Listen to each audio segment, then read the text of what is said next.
It was the winter of 2011. A 13-year-old girl named Erica Parsons lived in Salisbury, North Carolina. She was adopted, homeschooled, and struggling. Her hearing impaired, her voice often unheard. Her adoptive parents, Casey and Sandy Parsons, claimed she was under their care, yet something was already wrong. Something that would stay hidden for years. What if the very people who promised protection were the ones causing pain? Erica was born February 24th, 1998, taken in by Sandy and Casey Parsons when she was just a toddler. Born with disabilities, hearing issues, little support, eventually removed from public school and placed in a homeschool. But what did that change? Who visited her? Who saw the bruises? Her brother, Jamie, later testified that Erica looked like a shell of a child, like a zombie once. How many people saw that and said nothing? November 19th, 2011. The last time Jamie says he saw Erica alive. She was standing in a corner, a punishment she'd endured before. He heard her say she couldn't breathe well, that she didn't feel good. Then silence. By morning, Erica was gone. That day, the Parsons left home early. Erica remained missing. 2 years passed before Jamie walked into the Rowan County Sheriff's Office and said the words no sibling should have to say. I haven't seen her in almost 2 years. I believe my parents killed Erica and buried her in our backyard. But it didn't end there. The Parsons family offered a story. Erica was living with her biological grandmother, they said, Irene N. Goodman, but no one could verify her. Investigators looked for Nan. They found she had died years before Erica disappeared. The name echoed. The claim couldn't be backed up. So is it a lie or cover up? While Erica was already gone, Casey and Sandy continued to collect adoption assistance checks. They claimed Erica's disabilities, her education, her care. But outside inspectors, auditors, neighbors, none saw her. None met with her. Homeschooling slapset. No school record. No evidence of therapy. No proof of daily life. Yet money moved, forms were submitted, benefits dispersed. Who was watching? Then, in 2016, a breakthrough. Sandy Parsons led authorities to a shallow grave in Chesterfield County, South Carolina. Remains were discovered. Skeletal, broken in multiple places. Fractures in various stages of healing. The medical examiner's conclusion was stark. Homicidal violence of undetermined means. Erica was dead, and the truth of what killed her was only beginning to be uncovered. Casey Parsons later pleaded guilty to first-degree murder. Life without parole. Sandy Parsons accepted pleas for second-degree murder, concealment of death, child abuse, obstruction. Sentenced to decades behind bars. But even with convictions in place, the autopsy, the trial, the sentencing, many questions remain unanswered. How did Erica suffer without intervention? How could so many pieces be ignored? And above all, why did it take so long for the world to see what was happening behind closed doors? Today, we're going to reconstruct Erica's story, piece by piece. What was known, what was hidden, who saw, who spoke, and who stayed silent.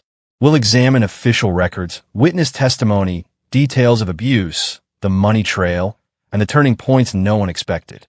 Listen closely, because the truth is in the cracks between what people said and what investigators found. If you think you know the story, there is more ahead that will test everything you believe. In small towns, people like to believe they know their neighbors.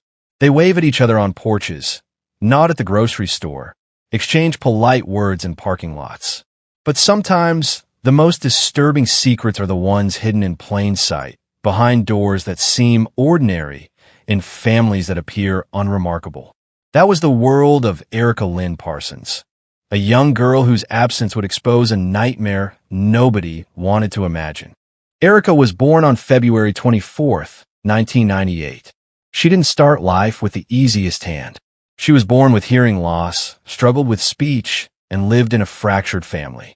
By the time she was 2, she had been adopted by relatives, Sandy and Casey Parsons, who told the world they wanted to give her stability, love, and a safe home. But was that really the truth? Or was something else going on, something nobody wanted to confront? At first, Erica attended public school. Teachers, classmates, staff saw her. They knew her struggles and tried to support her. But then one day that ended. She was pulled from school, placed in a homeschool. And just like that, Erica slipped out of sight. No more teachers checking in. No more classmates to notice her bruises or hear her cry. Her world shrank to the walls of her adoptive home. Have you ever wondered what happens when a child disappears in the background? Who notices? Who follows up? By late 2011, Erica was 13 years old. And then, she was gone. Not gone in the way you'd expect, with police alerts and frantic searches. Gone in silence. For nearly 2 years, no one outside the Parsons home even asked where she was. No school records. No doctor's visits. No playdates. It was as if she had been erased from the world. Would you have noticed? Would I? It wasn't her adoptive parents who reported her missing. It wasn't a teacher. It wasn't social services. It was her older adoptive brother, Jamie. In July 2013, he walked into the sheriff's office and told investigators something chilling. He hadn't seen his sister in nearly 2 years. He feared she was dead. He believed his parents had killed her. Imagine being that sibling, carrying a secret for so long, finally breaking under its weight. What would drive someone to make such an accusation against their own family? Casey and Sandy didn't react with fear. They gave a story. They said Erica had gone to live with her grandmother, a woman named Irene Goodman. But investigators quickly hit a wall. Irene Goodman had died years earlier. No one matching that name existed in the way they described. So what then? Had Erica been sent somewhere else? Or was this a lie? A cover crafted to explain away the unexplainable. As questions about Erica's whereabouts grew louder, another detail surfaced. Even after Erica disappeared, Casey and Sandy Parsons continued to receive government payments, adoption assistance checks, benefits tied to her care. They claimed her on taxes. They lived off the support that was meant to raise Erica. But Erica wasn't there. Was this just fraud? Or was it proof of something far worse? That her disappearance had been deliberately hidden. For years, detectives searched. They brought in dogs. They sifted through backyards, sheds, even storage spaces. They chased rumors. They followed trails that went cold. And all the while, Casey and Sandy insisted Erica was alive, that she was just with family, safe and sound. But was she? Why couldn't anyone see her? Why couldn't anyone speak to her? Then came 2016. 5 years after Erica was last seen, Sandy Parsons finally led investigators to a remote, wooded area in Chesterfield County, South Carolina. There, in a shallow grave, they found bones. Erica's bones, broken in multiple places, signs of malnutrition, fractures healing over time, a childhood written in pain. The medical examiner's conclusion was clear. Erica had suffered, and she had been killed, but the exact cause of her death could not be determined. So, how does a child vanish without alarms ringing? How does abuse go unseen, or worse, ignored? Why did it take years for anyone outside her home to demand answers? We're going to walk through the pieces of Erica's story. We'll examine the testimonies of her brother, the contradictions in her parents' words, the shocking discoveries made in their home, and the way the justice system responded.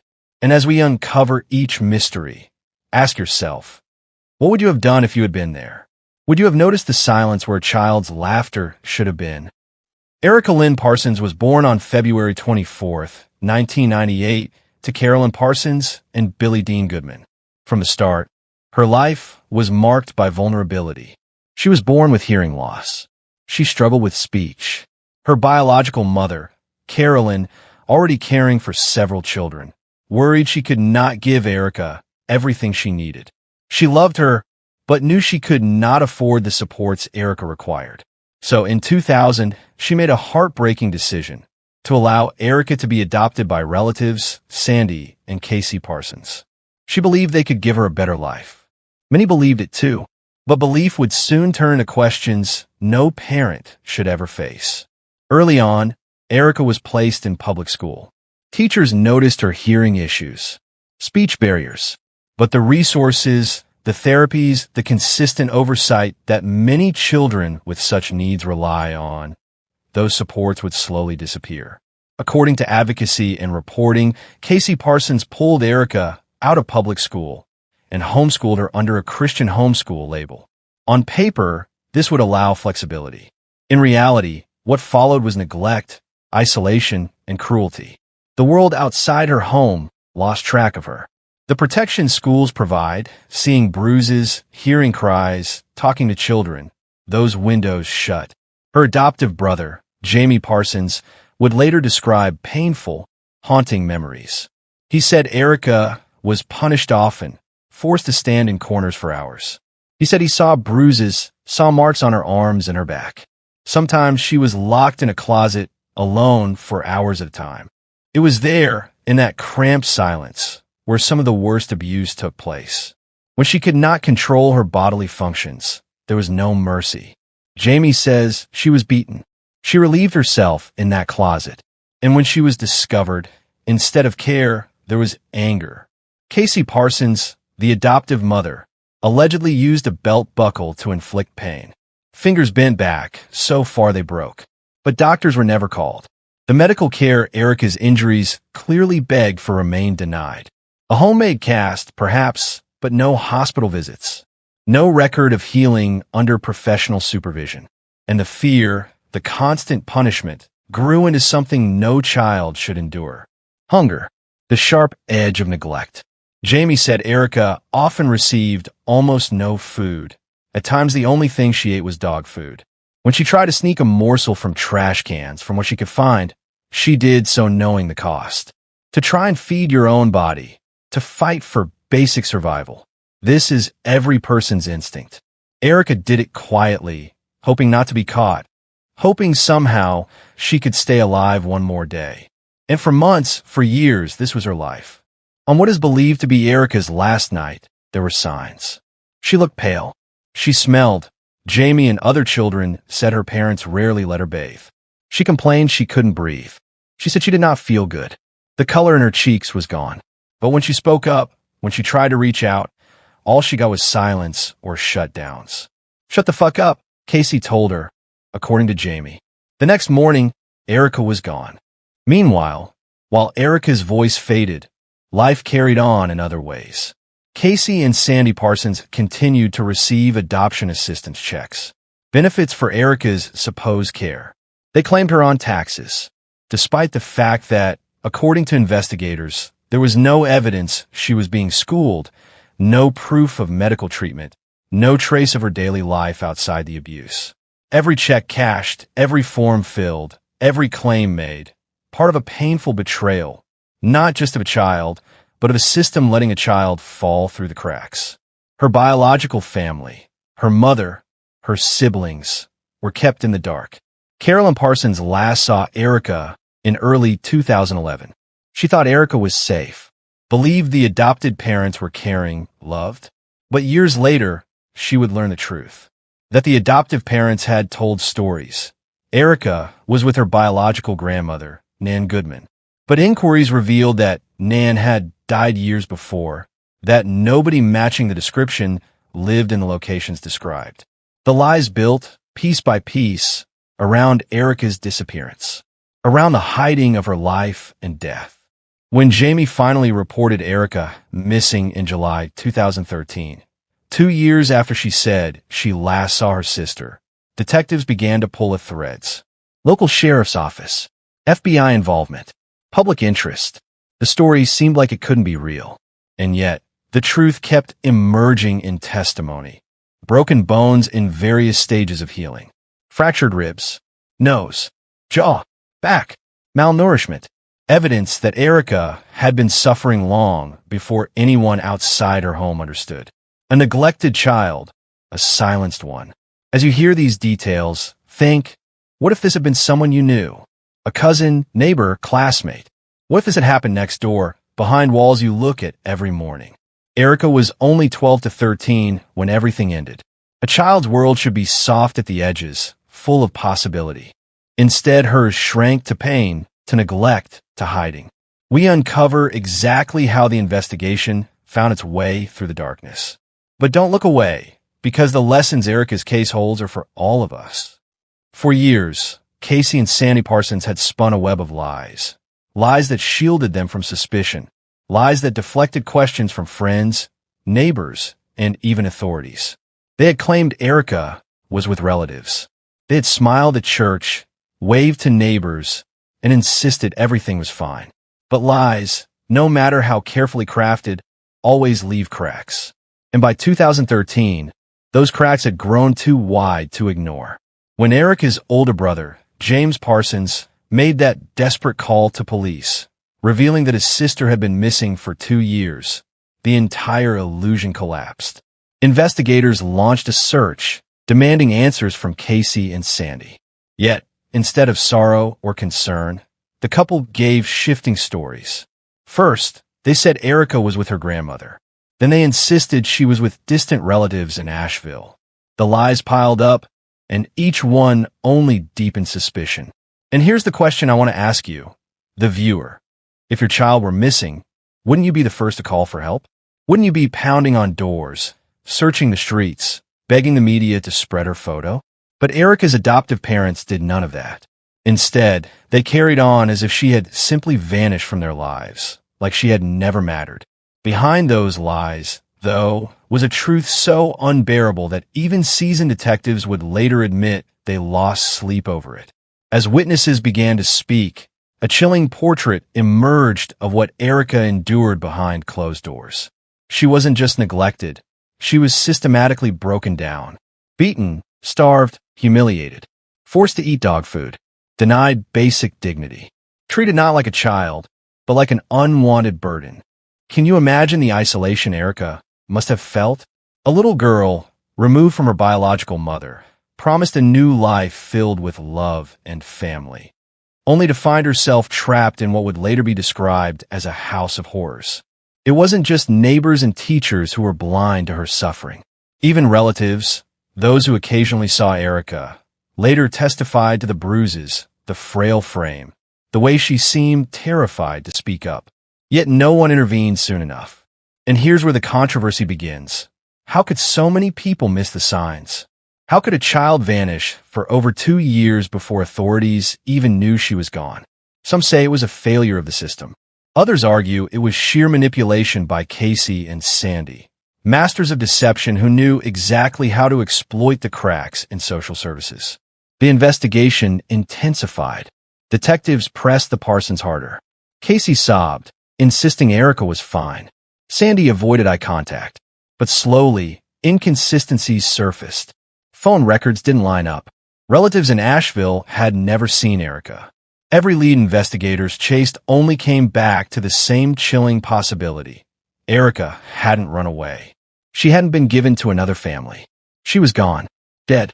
In 2016, the search finally ended when Sandy led authorities to a rural property in South Carolina. There, buried in a shallow grave, they discovered skeletal remains. It was Erica. After all the lies, all the deflections, her truth lay in the dirt, hidden like a discarded secret. Ask yourself this: what kind of parent could live with themselves, knowing their child's body was rotting in the ground, while they sat at home eating dinner, laughing, and watching TV? The discovery devastated the community. Neighbors who once believed the Parsons stories now stood in shock. Erica's biological mother, Carolyn Parsons, wept openly in court, saying the system had failed her daughter in the worst way possible. Casey and Sandy were arrested. Federal charges, fraud, and eventually murder charges followed. Their lies had finally caught up to them. But for many, the justice fell hollow. Because no sentence could ever return what was lost, the childhood Erica never got to fully live. And here's the haunting thought. How many other children right now might be living through the same nightmare, hidden behind the walls of ordinary-looking homes, unseen, unheard, and forgotten? As investigators circled the Parsons, every inconsistency in their stories became another nail in their coffin. Casey insisted she had given Erica away to her mother's side of the family, but detectives couldn't find a shred of evidence to back it up. Relatives in Asheville swore they had never seen Erica. Think about that for a moment. If you gave your child to a family member, wouldn't you have a phone number, an address, a picture? Casey had none of these. The Parsons tried to maintain control, but suspicion was already spreading.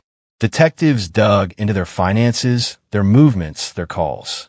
And soon, a shocking layer was exposed. While Erica was missing, Casey and Sandy continued to cash adoption subsidy checks from the state of North Carolina. They were literally profiting from Erica's absence. That raises the question for you, the viewer. Was Erica's disappearance simply about cruelty, or was it also about money? In 2014, federal prosecutors charged Casey and Sandy Parsons, not with murder, not yet, but with fraud. The adoption subsidy checks, the medical reimbursements, the lies told to social workers. This was financial exploitation on top of child neglect. During court hearings, the facade of the ordinary couple began to collapse. Witnesses described Erica's frail appearance, her bruises, the way she seemed smaller and more fragile every time they saw her. Family members told the court of her fear, her silence. And yet, Casey sat there, defiant, often emotional, but never remorseful. Sandy stared blankly, rarely looking up. This wasn't just about fraud. It was about a missing child, whose absence was finally being felt in the most public way possible. And you have to ask yourself, did Erica's story only matter once money was involved? Why didn't her suffering spark the same urgency? It wasn't until 2016, 2 years after those fraud convictions, that the truth began to slip. Investigators pressed harder. Sandy Parsons finally broke. He led police to a rural property in Pageland, South Carolina, a place that seemed ordinary, but where secrets had been buried for years. There, in a shallow grave, they found human remains. DNA confirmed what many feared. It was Erica. For the first time, Erica had been found. Not alive, not rescued, but silent, skeletal in the earth. And still, so many questions remained unanswered. Why had it taken Sandy years to admit the truth? What had finally broken him? And what did that say about the weight of carrying such a secret? When the news broke, the community's grief was immediate. Vigils were held. Strangers left flowers, stuffed animals, and candles outside the Parsons home. People who had once suspected something was wrong now carried the guilt of wondering if they should have spoken louder, sooner. Neighbors admitted they had seen signs. Erica looking thin, Erica rarely outside, Erica seeming withdrawn. But they never pushed, never reported. And now, a child was gone forever. How many of us have turned away from a situation that didn't feel right? How many times have we convinced ourselves it wasn't our place to interfere? This is where Erica's story forces uncomfortable reflection, not just on her parents, but on all of us. Eventually, Casey and Sandy Parsons were charged in connection with Erica's murder. Casey received life in prison. Sandy, already serving time for fraud, was given additional years. But here's where the haunting truth settles in. No sentence, no conviction, no courtroom ruling can undo the years of abuse Erica endured. No verdict can restore her stolen childhood. For Erica's biological mother, Carolyn, the pain was unbearable. She had lost custody years earlier, believing adoption might give Erica a better life. Instead, she watched as the system she trusted delivered her child into the hands of abusers. Can you imagine the guilt? The torment of believing you had done the right thing, only to discover it led to the worst possible outcome? Even after the trial, controversies remained. Some argued that social services failed Erica, missing countless red flags. Others questioned whether the Parsons sentences were truly enough. And the most haunting question of all, what really happened in Erica's final moments? Sandy's version shifted. Casey denied involvement. The truth, in its entirety, may never be known. But what we do know is this. Erica was a child who deserved love, safety, and care. Instead, she was betrayed by those who promised to protect her. And now, every time we hear her name, we are forced to remember, there are countless other Ericas out there whose cries may not be heard until it is too late. When Casey and Sandy Parsons finally stood before a judge, the courtroom was filled with an almost unbearable tension. Journalists, neighbors, child advocates, and family members packed the benches, waiting for details that had been hidden for years. For the first time, the public would hear the truth, or at least pieces of it. If you had been sitting in that courtroom, what would you have wanted to hear? An apology? A confession? A single shred of remorse? One of the most gut-wrenching testimonies came from Carolyn Parsons, Erica's biological mother. She told the court that she had placed Erica with Casey and Sandy because she believed they could give her a stable, loving home. Through tears, Carolyn admitted that she had been wrong. She said, "I thought she was going to be taken care of. I thought she was going to be loved." And then, her voice broke as she added, "She deserved so much better." How do you forgive yourself when the very decision you made to protect your child became the decision that destroyed her? The prosecution then laid out the chilling details of Erica's final years. Testimony revealed that Erica was routinely beaten with a belt buckle and a plastic pipe. She was forced to eat dog food, locked in a closet for days, and denied medical care. In her final months, Erica's weight dropped to just 45 pounds. And then came the most horrifying detail. Erica's body was found buried in a shallow grave on the Parsons property, wrapped in trash bags like garbage. This was not just neglect. It was torture. Relatives and neighbors testified that they had long suspected something was wrong. One family member described how Erica's face often looked bruised, her eyes darkened with swelling. Another remembered Erica arriving to family gatherings withdrawn and painfully thin. Yet when questions were raised, Casey and Sandy always had excuses. They told people Erica was troubled, that she didn't like being around others, or that she had gone to live with relatives out of state. And here's the question that still stings. Why didn't anyone push harder? Why didn't someone demand proof of where Erica was? The defense painted Casey and Sandy as overwhelmed parents who had simply lost control. They argued that Erica was a difficult child, that they weren't prepared for her emotional needs.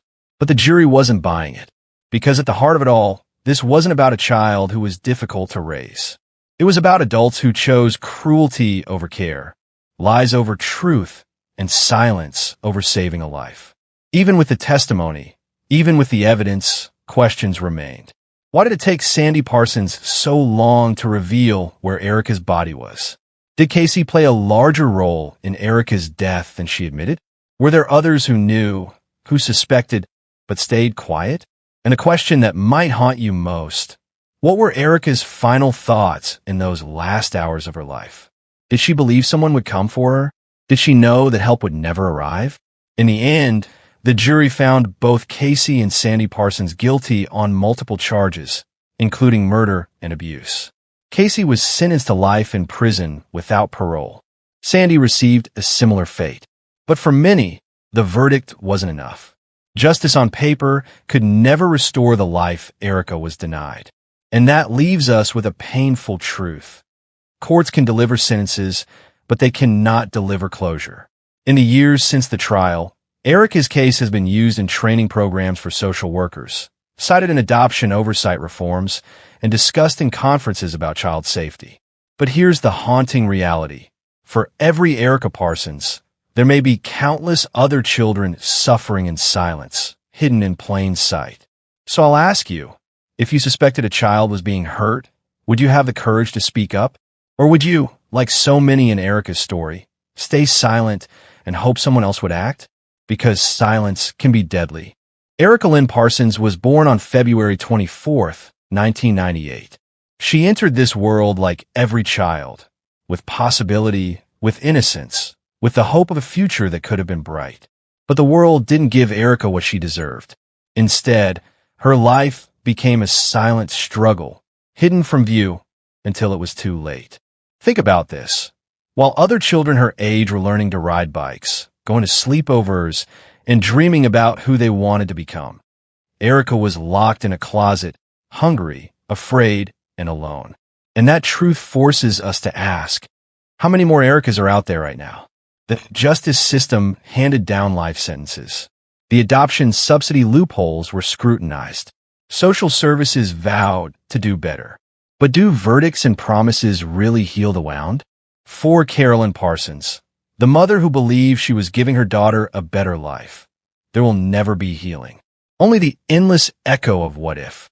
For the community that lit candles and demanded reform, there's still the heavy question: did we act too late? And for us, the ones hearing Erica's story today, we carry the burden of knowing what happened. And with that knowledge comes responsibility. What was Erica's last thought as the walls closed in around her? Did she pray for rescue? Did she wonder why no one came? Did she still believe that someone, somewhere, loved her? And here's the question I leave with you. When we hear stories like Erica's, do we allow them to fade into the background of headlines? Or do we carry them forward as a reason to speak, to act, to protect the next child? Erica's story is not just about a family's betrayal. It's about the failure of silence. It's about the danger of assuming someone else will step in. Child abuse thrives in shadows. It survives on secrecy. And the only way to break that cycle is to pay attention, to notice the signs, to ask the hard questions, even when it's uncomfortable. So ask yourself, if you saw a child withdrawing, looking thin, showing unexplained bruises, would you act? Would you pick up the phone, even if it meant risking backlash? Because the truth is, you might be the only one who does. Today, you've walked through Erica's life, her pain, her silence, and the courtroom where her truth was finally revealed. But don't let this be just another story you watched online. If you take anything from Erica's story, let it be this. Every child deserves to be seen, to be heard, to be protected. So speak up when something feels wrong. Support organizations that fight for vulnerable children. Share Erica's story, not to sensationalize it, but to make sure her name is never forgotten. Erica Parsons' voice was silenced in life, but in death, her story has become louder than ever. She is a reminder that justice isn't only about courts and prisons. Justice is about prevention. Justice is about accountability. Justice is about ensuring no child has to endure what she did. Let Erica's story move you, unsettle you, and inspire you. Because change doesn't start in courtrooms. It starts with us, with you, with me. And the question is, will we listen? Some mysteries remain hidden, but not forever. Subscribe for more stories that will leave you questioning everything.